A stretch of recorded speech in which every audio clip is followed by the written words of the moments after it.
민간 위탁 가정에 맡겨졌다가 멍투성이로 돌아온 4살 아이에 대한 소식 앞서 전해드렸습니다. 민간 위탁 가정은 개인이 양육비를 받고 아이를 키워주는 방식이라서 당국의 손길이 미치지 못하고 있습니다.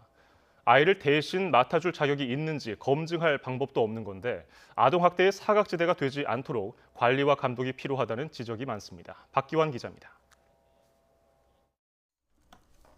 지난해 직장과 집안 사정이 겹쳐 아이를 돌볼 수 없게 된 4살 조모 군의 어머니. 믿을 수 있는 공공 위탁 가정에 맡기고 싶었지만 조건이 안 돼 민간 위탁 가정을 택했습니다. 하지만 5달 뒤 아들은 멍투성이 얼굴로 돌아왔고 위탁무는 아이가 자해했다고 주장했습니다. 제가 할 수 없는 상황이라서 돈을 주고 아이를 맡긴 거잖아요. 그만큼 믿고 맡긴 거라서 자해라고만 하니까 저는 본 적도 없고 이 사람들한테 그렇게 듣고 믿었으니까. 어려운 가정 형편 속에 홀로 아이를 키울 수밖에 없는 상황에서 공공 위탁 가정에 맡길 수 없었던 이유는 뭘까?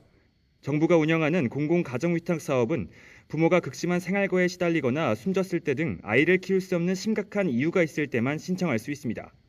위탁가정 부모는 매년 5시간 이상 교육을 받아야 하고 전담 공무원이 정기적으로 양육 상황을 점검해야 합니다. 하지만 조 군의 어머니는 소득이 있고 아이를 맡아줄 다른 가족이 있다는 이유로 신청 자격이 없었습니다. 신청을 하러 갔는데 조건이 충족이 안 된다 그래가지고 그냥 안 된다고 하더라고요. 부양할 가족이 있고. 그래서 택한 게 민간 위탁가정이었습니다. 이름은 그럴듯하지만 실상은 양육비를 주고 아이를 남의 집에 맡긴 겁니다. 개인끼리 인터넷 카페 글 등을 통해서 아름아름 연결되는 방식이라 위탁부모를 검증하는 건 사실상 불가능합니다. 민간 영역이라 지자체의 관리 감독을 받을 수도 없습니다.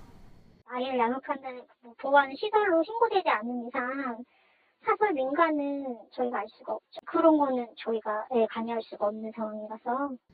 전문가들은 아동학대의 사각지대를 없애는 게 정부의 역할이라며 제도 개선의 필요성을 지적합니다.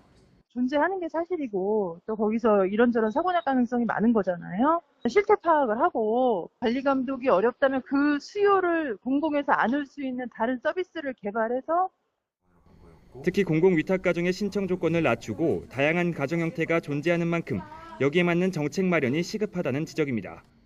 YTN 박견입니다.